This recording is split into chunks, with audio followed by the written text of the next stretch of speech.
দিনকে করো আঘাত, পয়সা করির নেই তো অভাব, দাও না তো যাকাত। তুমি ইমানদারির বড়াই করো, নেই তোমার ইমান। তুমি ইমানদারির বড়াই করো, নেই তোমার ইমান। তুমি কেমন মুসলমান? তুমি সব যে আলেম ওলামা সব কণ্ঠ তো সবারই ভালো। আমি অসুস্থ হয়ে ঠেকা কি আমার পড়ছে একা?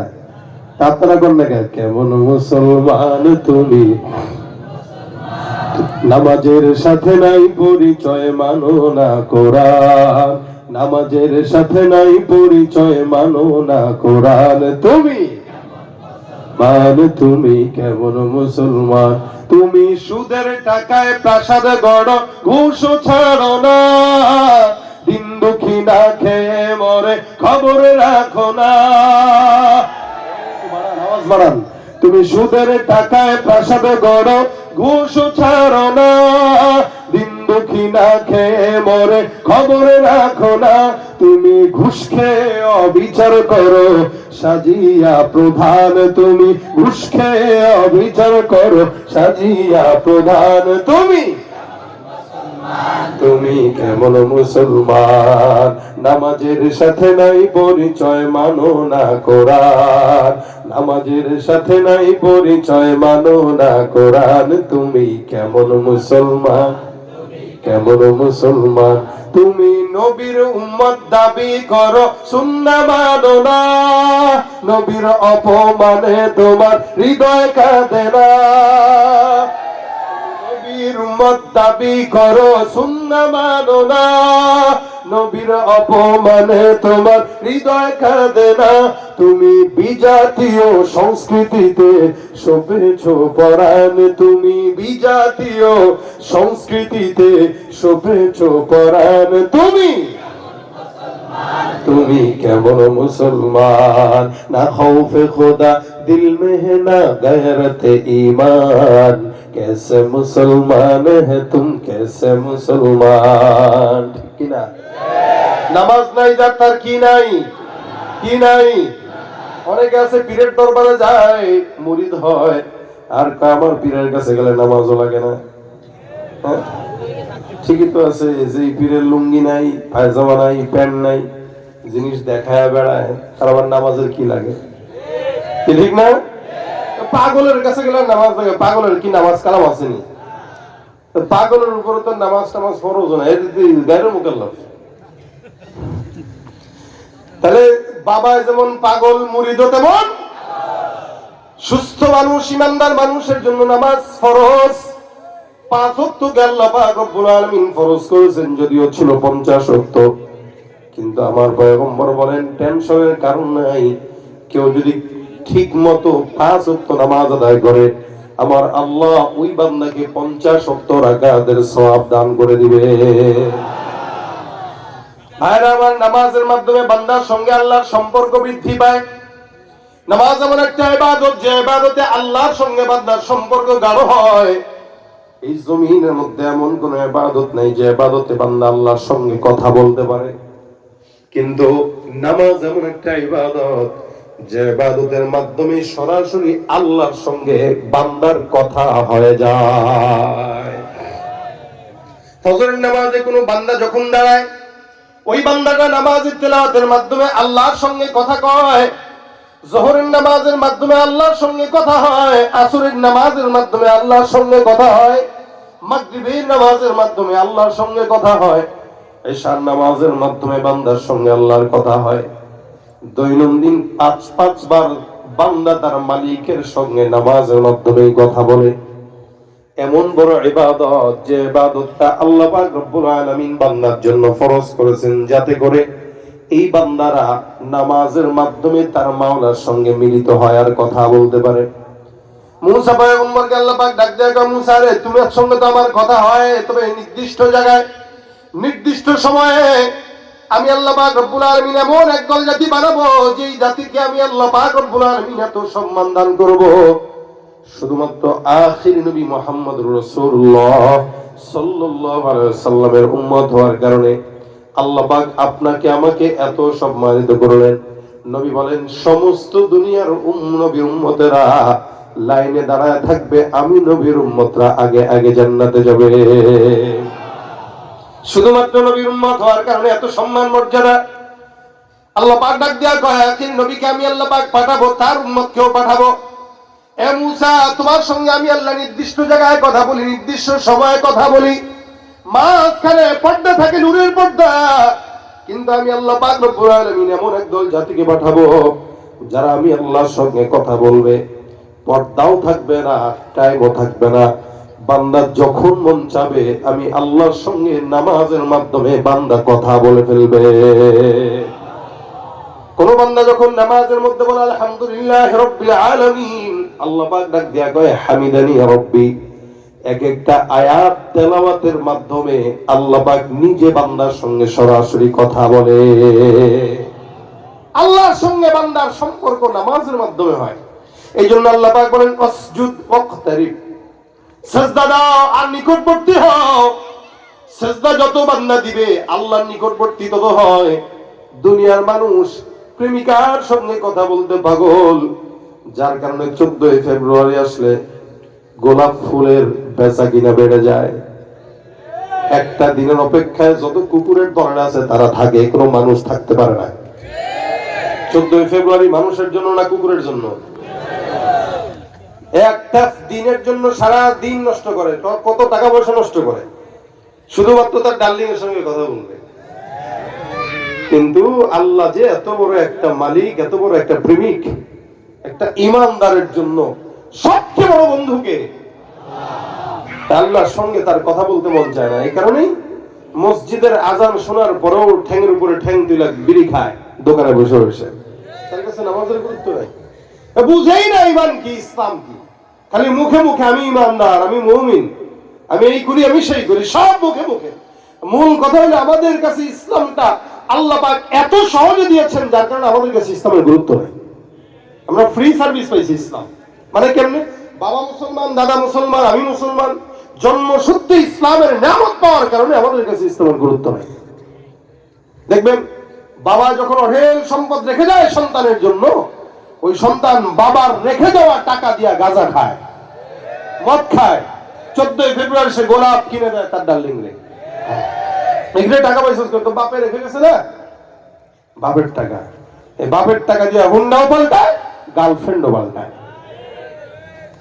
কিন্তু যদি নিজে কামাই করা লাগতো, নিজের কামাই করার সম্পদ খরচ করার আগে 14 বার টেনশন করে কোন জায়গায় করব, কেন?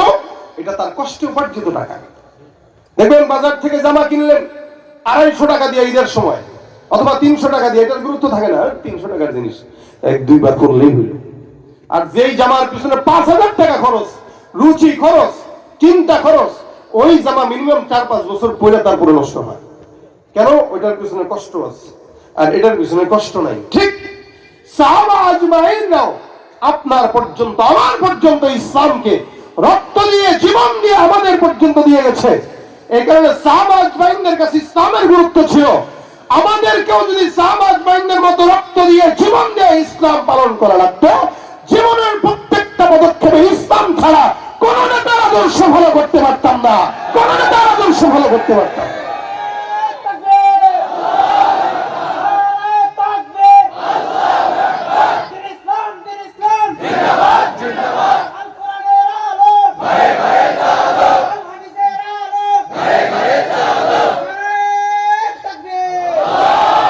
ইসলামের জন্য লড়াই করা লাগবে, তো ইয়ার থাকবেন তো ইনশাআল্লাহ। আগামীর বাংলাদেশ যেন কোরআনের বাংলাদেশ হওয়ার চেষ্টা করবেন তো ইনশাআল্লাহ। লিল্লাহি তাকবীর। লড়াইয়ের ওই ময়দানেতে যেতে তোমাকে হবে, প্রয়োজনে সব রক্তটুকু জমিনেই ঢেলে দেবে।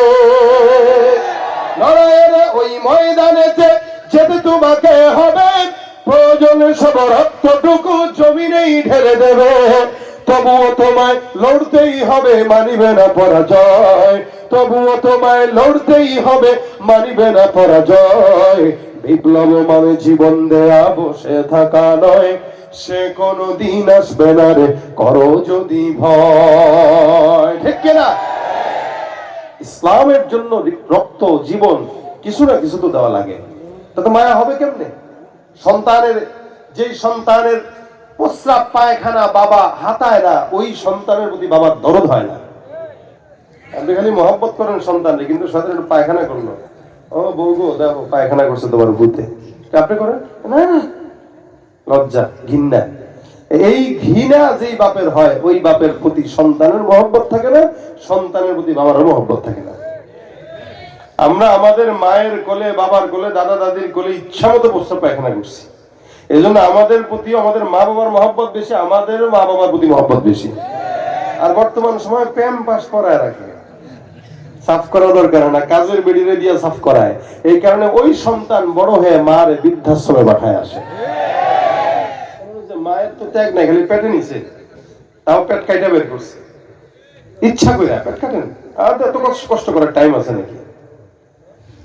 এই যে সহজে যেগুলো হয় এগুলোর গুরুত্ব থাকে না, আর কঠিন যেটাতে হয়, যেটার জন্য রক্ত থাকে, ত্যাগ থাকে, তিতিক্ষা থাকে, মায়া থাকে, ওটার প্রতি আফত আর সম্মানও একদম জড়িত থাকে, যেটা সাহাবায়ে বাইনদের ইসলামের প্রতি ছিল। কিন্তু আমাদের নাই কেন? আমরা না ইসলামের জন্য রক্ত দিয়েছি, না জীবন দিয়েছি। যারা দেয় সব ওই হুজুরেরা, কথা কয় না ঠিক? জেলখানায় লাগলে হুজুররাই আছে। আপনারা খালি কন যে আমরা আছি না, আর বিড়াল কোরআনের আলো ঘরে ঘরে যাবে, তো দিতে তো টাকা লাগে না, স্লোগান দিতে কি টাকা লাগে? লাগে না। ওই জেলখানায় যায় হলো ওলামায়ে কেরামরা। এই জন্য ওলামায়ে কেরামের দ্বীনের প্রতি এত দরদ, যেটা আপনাদের নাই। আপনি যতই স্লোগান দেন আর যতই লাঠি নিয়ে মারামারি করেন, আপনার রাজনৈতিক নেতার জন্য আপনি লাঠি নিয়ে 1000 বার মরতে রাজি, ইসলামের জন্য লাঠি ছাড়া যেতে রাজি না আপনি। এই জন্যই তো আল্লাহ পাক রব্বুল আলামিন বলেছেন, ইন্নামা ইয়াখশাল্লাহ মিন ইবাদিহিল উলামা। এমনি তো আর বলেন নেই। একটা মাদ্রাসা চালানোর জন্য একটা মুহতামিমকে লাগায় দেন, নিজের জমি বিক্রি করে হলো মাদ্রাসা চালাবে, আর আপনার কাছে 1000 টাকা চাইলে বেরই হয় না।